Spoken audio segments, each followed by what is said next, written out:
Hello, and welcome to the Emma Childers podcast, Embracing the Dash, a collection of stories, art, and encouragement, and creative ways for embracing the dash. Thanks for tuning in. Let's embrace the dash. Well, first it was called the Emma Collection. That's the title that Jack gave it. And so that was the working title up until probably July, after I talked to Professor Terry Hill, but I'll get back to that in a little bit.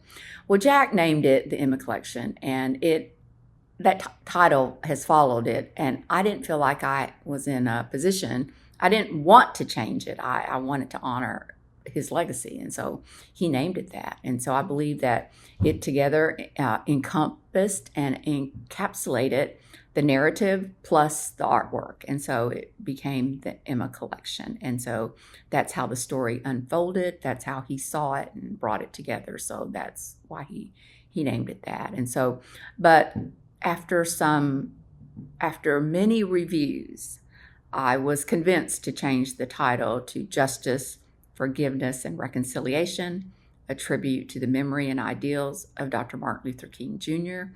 And I believe that's a stronger title because it tells specifically exactly what the book is about. And so that came from a recommendation from one of the people who edited the manuscript. So I want to talk a little bit about how did the manuscript go from where it was when Jack left it to where it is today, the progress that it's made so far today. Initially, after Jack passed away in October of 2016, I was really too grief-stricken to do anything about it. And so I knew it was there. I'd already read it. And I knew that, to get it published was going to be a big job. But I didn't look at it. I didn't think about it, and I didn't look at it. But in 2017, it was in early 2017 when I picked the project up, the book, and really tried to figure out what to do. Well, I didn't really know what to do, so I believe that year, it was that year, 2016, December of 2016, I had a customer come into my shop, and she happened to be a graduate student at the University of Tennessee, but she was here in Memphis doing her studies. She was here, and she was not going to go home for the holidays, and so I began to kind of chit chat with her, and found out that she shared it. I invited her to church. I think I invited her to church. Because she was going to be here alone. I kind of decided to befriend her, and I think we spent some time together. And then I told her about this project and told her what I was doing with it, and asked her if she would help me. Early on, my sister Helen in Houston actually helped me organize the images. We put a catalog together. Even though Jack had already done it, I kind of put something together just so that I would kind of have a handle on things. And so I needed to try to get my arms around the whole manuscript, the whole project. And so I started organizing it. But the one thing that I did that Jenna Martin helped me with is that we put together a PowerPoint little video because I thought that would be the best way to tell the story about what the project is. And so early on, the project was called the Emma Collection, and then it went into the details about, what were the different parts. Well, she helped me craft together this really nifty video. And so with that video, I decided, well, maybe I could go and talk to some of the people about it. But because I knew the nature of this project, I knew that I needed some protection. So the second thing that I did was go to our pastors at Hope Church, at my Hope Church here in Memphis. Talked to my pastors, Rufus Smith and Eli Morris. Went to them and I told them about the project. I showed them the video, and I'd asked my attorney to draft a non-disclosure agreement so that I could be protected. So if I disclosed this information and shared it with people, that I would ask them not to share it with anyone. It was for the protection, my protection, and for the protection of the project itself, because I didn't know which direction it was going to take. And so I felt like that was a good way to do it. So I kind of, made my little list of people and started visiting with them and talking with them, and got some really good ideas. I mean, people wanted me to donate it. They wanted me to do all kinds of different. They wanted it, but of course, I was way too early in the process for me to consider donating it or doing that. And I didn't think that was going to be consistent with what Jack was thinking. So anyway, I did make a number of presentations. I invited a number of people to come, and people who were represented the main galleries here in Memphis, and spoke with them. And then we kind of, from that time, it was like 17, 18, I was getting some things done. And then we rolled into COVID. And COVID was there was the good and the bad with COVID. What really helped me with COVID is while I was here, working, I got to limit the people that would come into into the shop. And so that really helped me, because it got to be a little bit much for me to try to handle all of it. And so to be able to be selective of who could come in to the shop and see things, I really, that protected me. During that time, I did, make some visits, and I did do some things, but then we entered into COVID, which really gave me some time. The other thing that I knew about, what I know about manuscripts, comes from my history of being a healthcare administrator and working with physicians and research folks that wrote papers. And so I knew that I wanted the manuscript to stand up to that kind of scrutiny, and so I wanted the citations to be done properly. I wanted things, to be a part of the manuscript, which it was not. It was a raw manuscript that Jack left for me, and so there was a considerable amount of work to do. And so one of the things that I did early on too was I posted on our Nextdoor to ask, if anybody would like to help me with the project and help me do the editing. One of the first persons that came to me was a woman who, she and her husband lived in New York, and I believe worked with some publishing companies, and have since moved back to Memphis. And so she was into public relations, and she was really interested in the project. And so she actually offered to read it and edit it for me pro bono, which I was surprised and blown away about. But she had a lot of questions that I really did not have the answers to. And she also pointed out to me that there were a lot of areas that needed citations. And so I already had known that. And so that was my first quest. And so she did that project for a while. And then I decided, well, perhaps I needed to hire an editor, a real editor, to actually look at it. And so I did that as well. And that helped me. But what happens is that when people come into a project that you're working on that you're not sure about, certain things, it doesn't help the project. And so with the help of the editors, the people that I had come in and do the reviews, it made me think there are some things that I need to do, that I need to get and work on. And so the chapters, the organization, some of the things we needed to make sure that they had a good order. And so I did that for a while. So it was through the COVID period, I was feeling like, sometimes you get into this position and you think, you really need to get on with this. You need to do this and do something about it. And so I was thinking, well, what could I do? I could, wasn't ready. The book wasn't ready, but I had the artwork. And so the artwork, I had a small closed reception for the artwork. And I remember I did that I think I did that in 2021, and invited a select group of people that had never seen this artwork. I invited them to a closed reception. Well, people were just really amazed and surprised at the quality of the art and the story that was put together with the artwork. And so I already knew that it was a good project. I already knew that things were that this was an outstanding body of work. I just didn't know how much. Okay, so part of what I did early on, I did not know what I was doing. So I'm just to say that up front. I didn't know what I was doing, but that was okay.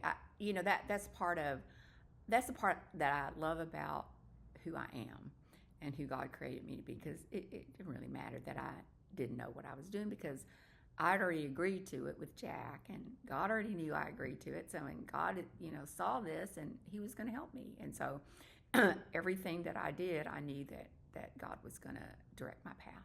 And so, yes, early on, I did identify a press that was interested in it, and even went so far as submitting it all the way. And they had a review at the press, and when they found out that it had a sort of a personal touch to it, and it had biblical approach to it, they didn't want it. And so that was okay.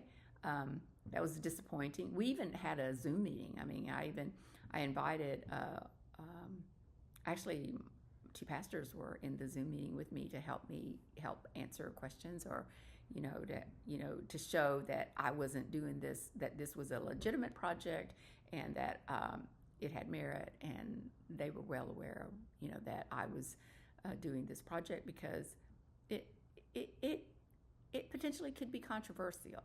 And so I knew that, and so I knew what I was dealing with, and I proceeded cautiously. And so being turned down was not problematic for me, because as I learned about getting published, I learned about the number of rejects that people get, and so I didn't really take that too personally. Well, the other thing is, as I continued to move on, I would run into people that I thought would be a good match for us, for this project, and I would reach out to them, and I'd say, well, I'd like to talk to you about the project. And so we'd set up a Zoom meeting, and I'd show them the video. And I remember one such person said, well, could we change the title? I mean, right away after he saw the video, he wanted to change the title. And I said, well, I don't really think I'm in a position to do that right now. And so he wanted to do it in such a way that it would be like more worldly accepted. Well, I understood his perspective, but I needed to stick with really the project, and stick with what I understood to be Jack's legacy and his goals. So I turned that down. So the no's on the outside and my side have probably been even, in terms of me saying, no, I don't think so. And when people would say, sure, why don't you, we'll take we'll take all this artwork, and I'd say, well, I don't think I'm in a position to make that decision right now. So I had a lot of, time and leverage on my side, because when you don't know what you're doing, you listen, very intently to people's requests, but you also look at their motives. And so I also, spoke to curators here as well, at the museums here, and I was given some direction. And I will say that I got some good direction, and then I got some offers of giving direction, and then when I requested the help, it was not there. So that, while it might be disappointing to some people, I began to accept that it was a reality, and that was okay.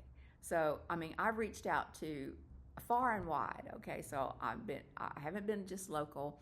I reached out far and wide, because I really do think this is a Smithsonian level body of work, and I don't know exactly where it's going to end up, but I believe it's that important to the American people.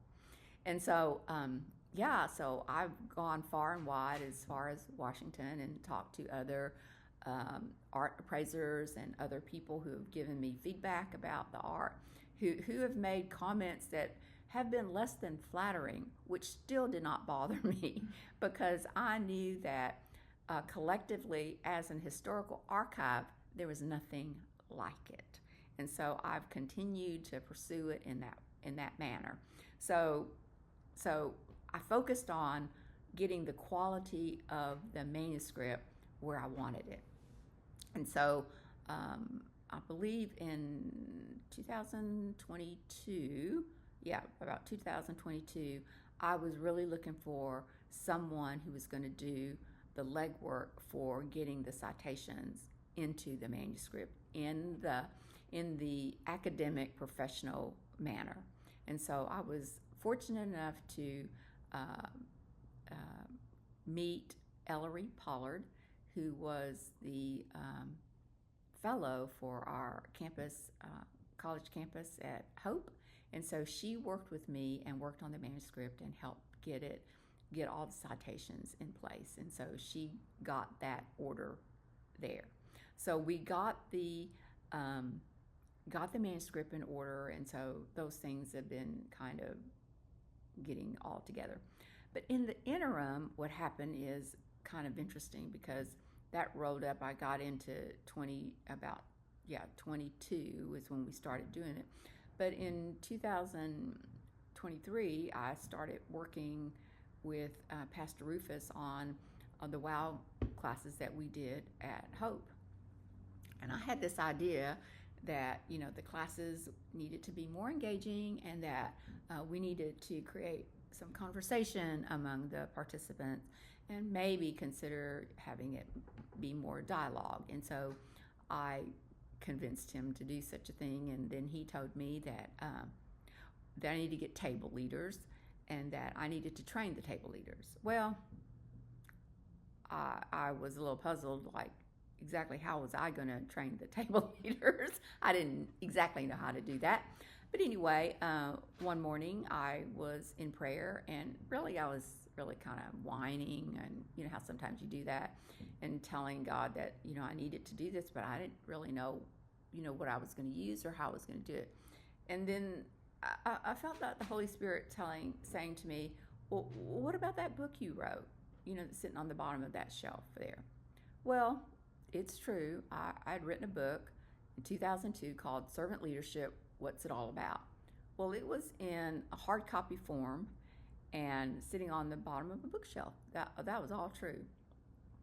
So I picked it up and decided, well, okay, I'll take a look at it and I'll see, well, what's in it, and can I use it? Well, I knew what was in it. I mean, I wrote a course based on something that I learned, and what I had done in 2002 was I took a lot of the literature that was available at the time on servant leadership and management.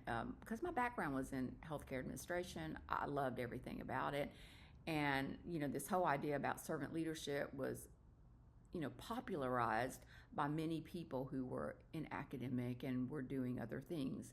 And mostly credit was given to other published authors and other maybe leaders in the field, but no one really mentioned Jesus. And after I reviewed the literature, I did an extensive literature review and really focused on the work done by Peter Senge. He was a professor at MIT, and he had a book called The Fifth Discipline, The Dance of Change, and he brought all these management principles into his book, and it was really a very good book, I thought. Very good books that I read. And then I had my own management leadership books. But what happened in that was I was becoming more separated from the way the world was, because what was going on in 2002 was the fall of the Enron Corporation, and that happened in Houston, Texas. And what happened with that was not just the fall of Enron, but all the other companies that fell along with it. One of the big five, I think, was Arthur Andersen, a big accounting firm. And so these leaders were found to have lied about their bottom line, and they got a lot of other people to go in and do it too, and so and go along with them. And Ken Lay, who was the president of then Enron, he was touted as the person, the CEO. I mean, I think he was on People magazine, interviewed many times, not only in the magazine but on television. And so that was what came crashing down.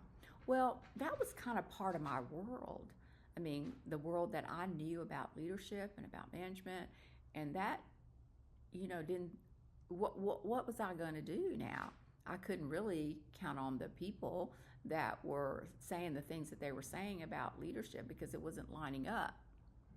And so I came to a place in my own life where it was my own come to Jesus, place where I had to decide, was I going to be a Jesus follower or was I going to be a world follower? I had to decide, because I was really into it. I loved all the training I'd gotten. I loved all the classes I'd gone to, the continuing education things that I'd gone to. But when I began to review the literature and look at the Bible and look at Jesus, hands down, there was no comparison. So that's how the servant leadership came about. Actually, to back up a little bit, I had taken a course called How to Teach What You Know. And I'd always wanted to be a teacher, but not like a classroom school teacher. I wanted to really teach adults. And so I was able to take this course, and there was this fantastic book that they used as to help design a course. And really, my little exercise that I gave myself, I really wanted to see if I could write a course, if I could design a course. I had no experience. I had taken one class and decided maybe I could do this. And so that's how the servant leadership book came about. And then when I started looking at it and looking at Jesus's ministry and how it's relevant today, I thought, well, okay, I'm going to try this and see if it works. And so what I did was, after I wrote it, back then I was working at a healthcare hospital in Houston, and I asked some of the staff there if they might want to let me test it out on them, at lunch. It was purely volunteer. They didn't have to do it.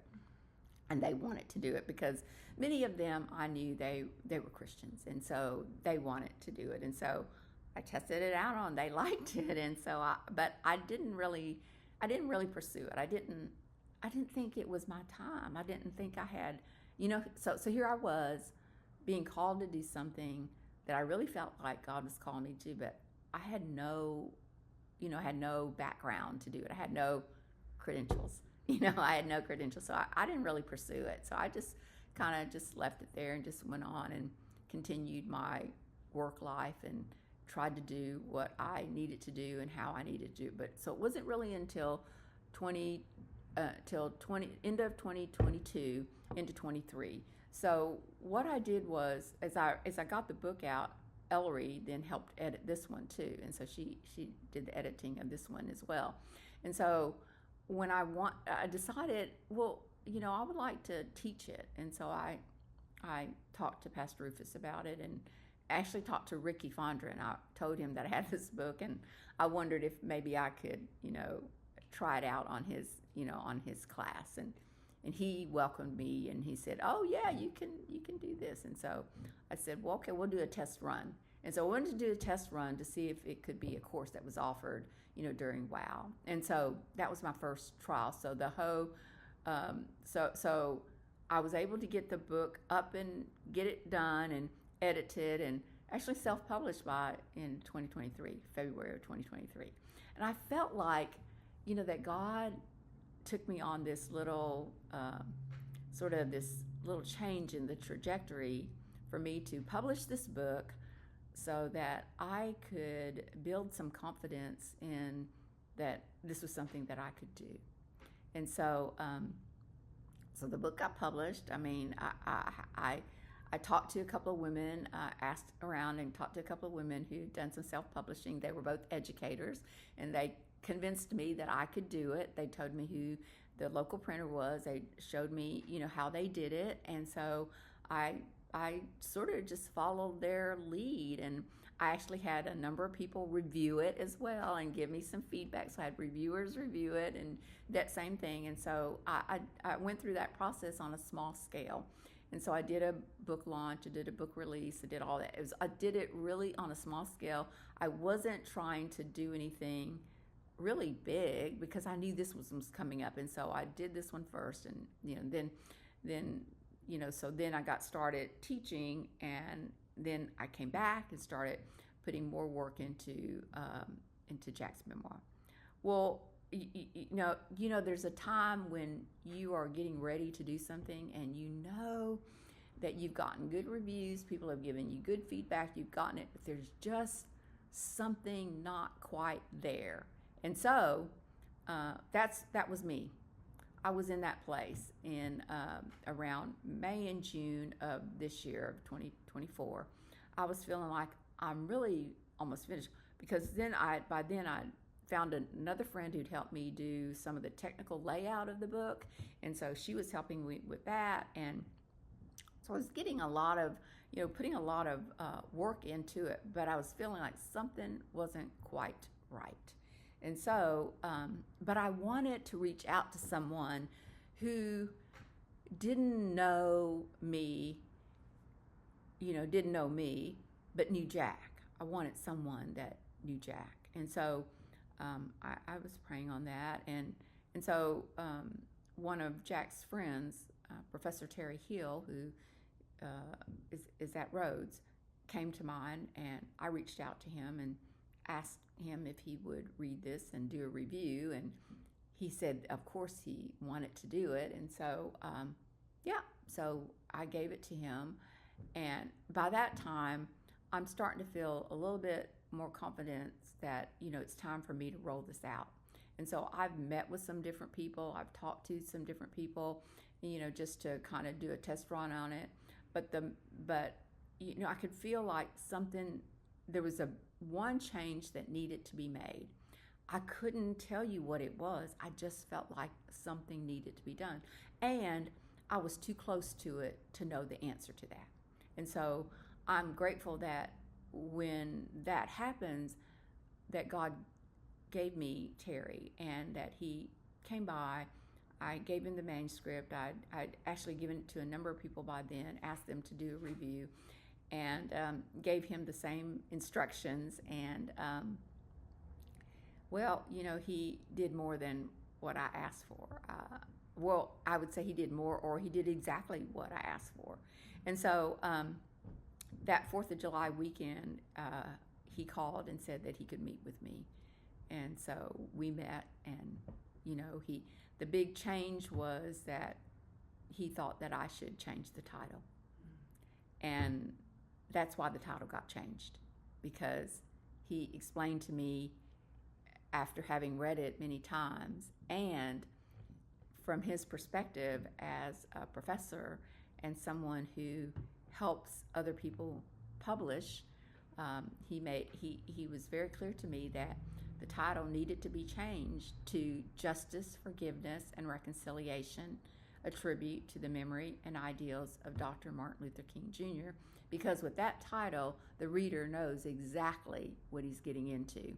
And so he said, you can still use the Emma collection to talk about, to cover the art if you want to. And so I took that under consideration, and I made that title change. And that has made the biggest difference to me. And that really was what I was looking for, that it felt like there was something missing, and that was the missing piece. Thanks for tuning in. Let's embrace the dash.